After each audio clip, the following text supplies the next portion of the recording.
Pemirsa, perdagangan saham di Bursa Efek Indonesia baru saja berakhir. Ya, kita akan membahasnya bersama analis Anugrah Mega Investama. Ya, untuk membahas bagaimana pergerakan IHSG sepanjang hari ini, kita telah bersama dengan Hans Kui, Direktur Anugrah Mega Investama. Pak Hans, terima kasih sudah hadir. Ya, kita lihat tadi bahwa terakhir pukul 16 IHSG ditutup dengan rebound, terapresiasi positif ya. Walaupun tadi pagi sempat melemah begitu ya. Ya, 5% bahkan ya. Ya, 5%. Sepanjang pekan ini pun IHSG terkoreksi sangat dalam begitu. Anda melihatnya apa yang membuat akhirnya lantai bursa kembali terapresiasi positif hari ini? Ya, memang kalau kita lihat di pagi sempat market minus 5% ya. Orang sedikit khawatir, kita lihat Donald Trump mengeluarkan aturan melarang warga Eropa masuk ke Amerika gitu. Nah, ini yang dilihat pelaku pasar kan dampaknya adalah dampak ekonomi dan bisnis, akan menurunkan pertumbuhan ekonomi dan bisnis. Kemudian memang WHO udah menjadikan corona kan pandemik ya, jadi orang sedikit khawatir di sana gitu. Nah, kalau kita lihat memang di sesi pertama memang market masih sangat jelek, tapi di sesi kedua market mulai pelan-pelan rebound ke atas gitu. Pertama kalau kita lihat di dalam negeri kan keluar stimulus dari pemerintah, memang di seluruh dunia menantikan selain stimulus dari moneter mengharapkan stimulus fiskal juga gitu. Nah, ini yang kita lihat, seperti Amerika kan sempat menguat tapi waktu berapa hari sebelumnya melemah kembali karena waktu itu Donald Trump menjanjikan pajak 0% tetapi tidak ada realisasinya gitu. Jadi stimulus di Indonesia juga cukup bagus diberikan, menambah optimisme pelaku pasar gitu. Selain itu kalau kita lihat nampaknya statement dari Direktur Bursa Efek yang mengatakan ada dana pensiun dan perusahaan asuransi besar yang akan masuk karena melihat valuasi di pasar saham kita cukup murah, sehingga itu mendorong pasar bergerak naik ke atas gitu. Selain faktor itu kalau kita lihat di global juga Dow Food menghijau, kemudian kita lihat pembukaan bursa Eropa menghijau. Memang ada beberapa hal yang harus kita lihat di sini. Yang pertama adalah Tiongkok mengatakan bulan April mereka udah bakal menemukan obat untuk vaksin untuk corona sendiri gitu. Kemudian Iran juga menyatakan tadi pagi mereka menemukan obat yang dalam 48 jam bisa menekan virus corona gitu. Walaupun ini hanya baru harapan ya, tapi ini cukup membuat optimisme pasar global. Ya, karena kan yang dicari ini memang orang bilang bahwa kalau ketemu obatnya pasar global langsung pasti rebound sangat cepat, karena yang jadi masalah kan penyebarannya cukup cepat gitu ya. Kemudian Warren Buffett, investor top di dunia ya, salah satu orang terkaya di dunia, menyatakan bahwa dampak corona ini nggak akan seberat 2008 dan 1987 ya. Jadi waktu itu pasar lebih tertekan, lebih parah gitu. Jadi dia mengatakan itu, sehingga kita lihat market mengalami optimisme. Jadi beberapa bercampurnya berita ini mendorong market bergerak naik ke atas. Kalau kita lihat tadi untuk indeks kita itu bergerak menghijau setelah pengumuman stimulus dari pemerintah. Kemudian juga ada penghentian sementara tadi, trading hold begitu. Apakah memang ini hanya rebound untuk sementara saja karena setiap kayak kemarin juga ada trading hold kemudian terdorong hijau indeks kita, apakah memang ini bisa menjadi tolak ukur untuk besok seperti itu? Ya, kalau kita lihat sebenarnya hari ini marketnya naik cukup banyak ya, dari minus 5 berhasil bergerak positif, ini kenaikan 5% cukup banyak ya, dan cukup banyak saham yang tadinya di auto rejection bawah bisa bergerak, beberapa diantaranya malah menghijau gitu. Jadi yang kita lihat saat ini adalah ada yang melakukan pembelian sehingga sahamnya bergerak naik ke atas gitu. Memang kalau kita lihat sistem trading hold yang dilakukan bursa itu tujuannya adalah gini, biasanya di pasar itu orang punya pola holding behavior. Jadi kalau orang udah jualan, saya punya posisi, saya lihat orang market turun kan, saya ruginya makin banyak ya. Jadi orang akan cenderung akan ikut jual gitu. Nah, kalau dibiarkan terus orang jual terus, menurunannya jadi nggak realistis, jadi tidak rasional gitu. Karena pola holding tadi gitu. Nah, oleh karena itu harus di stop dulu, di stop sementara, kemudian orang akan berpikir rasional. Jadi waktu stop 30 menit mereka akan berpikir dulu, oh apa seperti itu gitu. Nah, biasanya marketnya bergerak rebound naik ke atas. Tapi memang hari ini cukup luar biasa, artinya dari minus 5 tadinya kita pikir bakal minus tapi bisa ditutup positif hari ini. Kalau kita bicara soal saham-saham big caps, ini bagaimana peluangnya? Karena tadi indeks LQ45 sempat menghijau ya. Ya memang kalau kita lihat rata-rata yang mendorong indeks naik ini datangnya dari saham banking ya. Banking rata-rata itu bergerak positif semua ke atas. Tetapi kalau kita lihat setiap kali kalau dana masuk cukup besar ke pasar kita, pasti belinya saham-saham banking ya. Karena saham banking ini kapitalisasinya cukup besar dan kalau kita lihat in the long run saham banking cukup menjanjikan.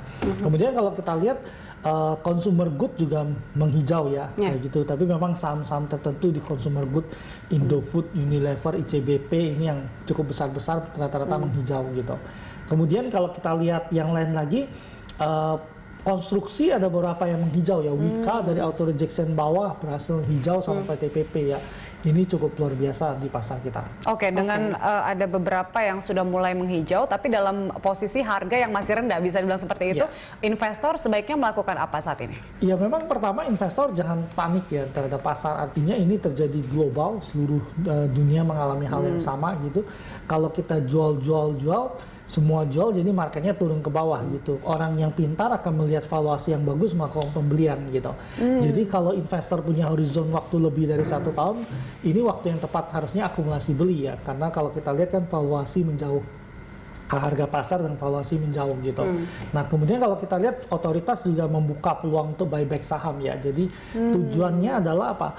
Supaya emiten ini punya kesempatan kalau dia melihat harga sahamnya terlalu jauh dari valuasinya, dia bisa memberikan signal kepada pemegang saham dengan mengatakan kami mau buyback. Kalau dia mau buyback artinya dia menunjukkan bahwa valuasi saham ini murah di pasar. Jadi ini cukup positif di pasar. Tapi buyback itu punya dampak seperti apa nantinya? Apakah memang bisa mendorong juga ke depannya?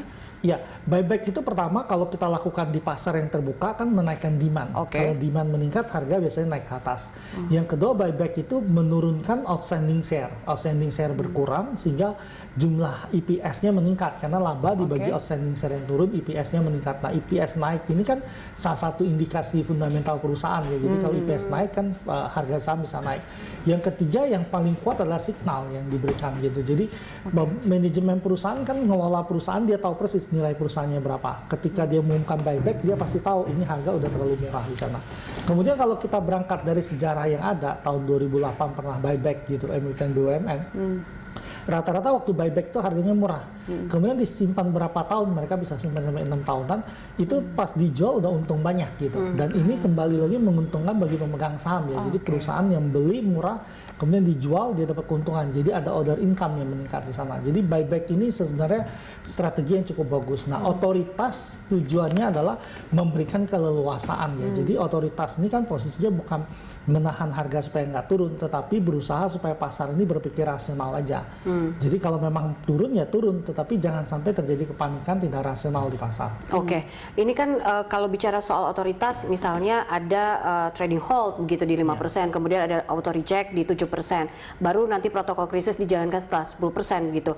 Menurut Anda dengan kondisi IHSG berada di level 5%, apakah protokol krisis ini tidak sebaiknya dilakukan?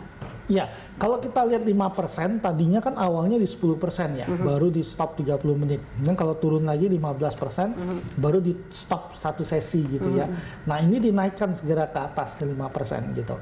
Nah yang kedua yang berubah adalah tadinya kan nunggu sahamnya boleh turun auto rejection asimetris itu sampai 10%, tapi ini dinaikkan sampai 7%. Tetapi kemarin ada juga masalah di pra-opening gitu, berarti di pra-opening sahamnya udah gap down dulu turun ke bawah, sehingga pas turunnya kan jauh, bisa turun 10% dari pra-opening gitu. Nah ini pun pra-openingnya ditutup dulu sementara gitu. Tujuannya untuk apa? Supaya pasarnya lebih tenang gitu. Coba kalau kita perhatikan, kalau tadi pagi pada cut loss banyak, mendadak sorenya hijau gitu. Nah itu investor yang udah cut loss di pagi-pagi kan pasti lumayan ya sakitnya gitu. Jadi ini yang berusaha dihilangkan supaya kepanikan tidak terjadi. Kalau orang udah cut loss banyak, sorenya hijau kan ya tidak semua investor kan ada yang ikut-ikut terkena dampak panik. Nah ini yang berusaha dihilangkan. Pak Hans, untuk sampai akhir Maret kira-kira IHSG trennya seperti apa? Ya kita agak sulit memprediksi ini karena ini terpengaruh sekali faktor global ya. Jadi virus corona ini harus kita perhatikan yang sesama karena kalau kita lihat seperti di Italia itu kan di karantinanya udah satu negara Iya, ya. betul, gitu. betul. Kemudian Filipina kan Satu kota, Manila. Ya, satu kota Iya. gitu. Jadi ini aktivitas yang mereka lakukan ini untuk mencegah corona ini memang strateginya karantina Iya, ya, di lockdown, ditutup gitu. Tapi ini akibatnya akan menyebabkan ekonomi melambat. Gitu. Iya, iya. Jadi sebenarnya yang terjadi dengan corona ini dampak kesehatan dengan dampak kekhawatiran lebih bahaya dampak kekhawatirannya gitu dalam upaya mencegah corona ini. Karena yang meninggal kan kalau kita lihat 3%-an dan rata-rata Iya, itu bukan karena corona juga, karena ada penyakit Karena lain. penyakit penyerta begitu ya. Ya, karena- Artinya memang corona masih menjadi sentimen mayoritas untuk global dan Indonesia begitu ya. Ya karena sesudah corona selesai kita harus menghadapi peluang resesi global karena semua akibat corona ini akan terdampak, mungkin ada resesi di beberapa negara gitu dalam 2 kuartal. Nah ini yang harus kita cermati juga, bukan cuman virusnya aja gitu, tapi yang sekarang kita melihat ya pemerintah harus berupaya membuat coronanya menghilang dulu penyakitnya, dan salah satu yang sangat penting kan obatnya kalau ketemu ya itu juga penting. Tetapi stimulus yang diberikan untuk membantu ya, artinya bisnis pun butuh stimulus, seperti orang kalau lagi sakit kan harus segera diobati, bisnis yang bermasalah pun butuh stimulus. Nah ini yang udah kita lihat dilakukan oleh pemerintah dan otoritas. Oke, baik. Untuk pekan depan bagaimana prediksi Anda terhadap IHSG? Kita lihat kemungkinan Dow Jones pas di perdagangan malam ini akan hijau ya, jadi mungkin Senin kita lihat indeks akan bergerak menghijau dulu ya di perdagangan Senin. Tapi ada peluang untuk masuk ke level 5.000 nggak, Mas Hans, kira-kira? Ya rasanya bisa ya ke Bisa, 5.000 karena sekarang udah 4.900 ya, jadi mungkin rebound balik ke 5.000-an untuk perdagangan Senin. Oke, baik. Terima kasih Pak Hans untuk analisanya.